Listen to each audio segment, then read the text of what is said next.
నా పేరు ఏ సరోజమ్మ. మేము అనంతపురం నుంచి వచ్చేసాం. మీ సమస్య ఏంటమ్మా? అదే కొంచెం క్యాన్సర్ అని ఉన్నారు, అన్ననాళంలో ఏదో ఉందని. యాక్చువల్లీ ఏంటంటే ఒక నవంబర్లో మీకు డిఫికల్టీస్ వ్యాలో మింగడానికి చాలా ఇబ్బంది పడింది. కర్నూలులో గ్యాస్ట్రాంటాలజిస్ట్ దగ్గరికి వెళ్ళి ఎండోస్కోప్ చేయించాము. చేస్తే మిడ్ ఈసోఫేగస్ గ్రోత్ ఉందన్నారు. సరే అని హైదరాబాద్ సికింద్రాబాద్ యశోద్ హాస్పిటల్కి వెళ్ళి అక్కడ డయాగ్నోసిస్ అంతా చేయించాము. చేయిస్తే యూఎస్ అని అందులో బయటపడింది ఈసోఫేగస్ క్యాన్సర్ అని చెప్పి 7 సెంటీమీటర్స్ గ్రోత్ ఉంది. సో దీనికి రేడియేషన్ కీమో తీసుకోవాలి, స్క్వామస్ సెల్ కార్సినోమా అని చెప్పారు. చెప్తే సరే రేడియేషన్ అక్కడ చాలా కాస్ట్లీ చెప్పారు. సరే అది మన కర్నూలులో కూడా అవైలబిలిటీ ఉందని కర్నూలులో వచ్చాము. ఒక 1 మంత్ ట్రీట్మెంట్ ఇప్పించాము. బట్ సిమ్టమాటిక్లీ అంటే ఆ కీమో రేడియేషన్ ఎఫెక్ట్కి చాలా సిక్ అయిపోయింది.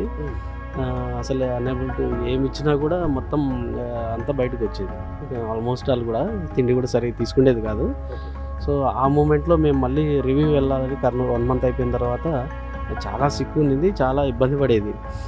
నేను మామూలుగా మెడికల్ నాలెడ్జ్ ఉంది కాబట్టి ఇంట్లోనే కొద్దిగా ట్రీట్మెంట్ చేసుకునేవాడిని, ఐవి ఫ్లూయిడ్స్ అవి ఇవి. బట్ నాకైతే కొద్దిగా కాన్ఫిడెంట్ లేకుండేది, ఇంకా బాగా అవుతుందో లేదో అనే పరిస్థితికి వచ్చింది పరిస్థితి.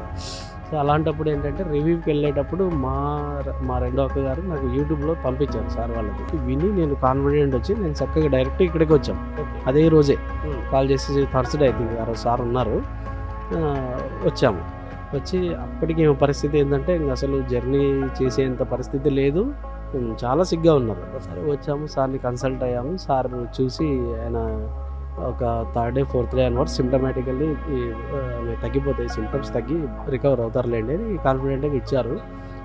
నేను కూడా అవన్నీ విన్న తర్వాత, రివ్యూస్ అన్ని విన్న తర్వాత కాన్ఫిడెంట్గానే తీసుకున్నాము. I think 5th day or 6th day నుంచి మీకు సిమ్టమ్స్ అన్నీ తగ్గుతూ వచ్చాయి. సో ఓన్గా సాఫ్ట్ డైట్, లిక్విడ్స్ బాగా తీసుకోగలుగుతుంది. ఇప్పుడు 1 మంత్ అయింది.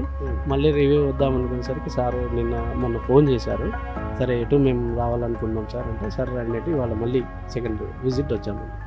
సో 60% మోర్ దాన్ 60% అని చెప్పొచ్చు recovered with this medicine. So very very thanks to Nageswara ayurvedic. As a ayurvedic physician నేను కూడా చాలా గ్రేట్గా ఫీల్ అవుతున్నాము. మన మెడిసిన్లో ఇంత ఇది నేనైతే అలోపతి హాస్పిటల్లో పనిచేస్తాను, బట్ మన ఆయుర్వేదంలో ఇంత అత్యద్భుతమైనటువంటి ఔషధాలు ఉన్నాయి. సో అసాధ్యమైనటువంటి జబ్బులు కదా ఇవన్నీ చూసాం, మేము రోజు చూస్తుంటాం మా డైలీ ప్రాక్టీస్లో కూడా. సో మాకు చాలా చాలా కాన్ఫిడెన్స్ వచ్చింది. మేము 10 మంది కూడా చెప్తున్నాము, చాలామంది నాకు తెలిసిన వాళ్ళకి కూడా సజెస్ట్ చేశాను. సో ఎవరికో ఎందుకు ప్రత్యక్షంగా మా మదర్కే బాగా అయింది కాబట్టి it's very థ్యాంక్స్ఫుల్ to Nageswara Ayurveda.